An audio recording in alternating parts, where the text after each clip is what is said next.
Reverse thinking ba?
Ito yan, oh.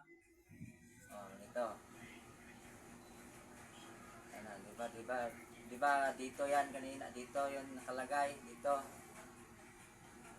Ganon mo lang pa to. Ikot mo lang dyan, ikot mo lang dyan.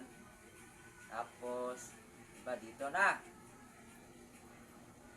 Di ba, ganun natin. Di ba dito na? O di ba, ganyanin. Dito na ha? Dito nakalagay.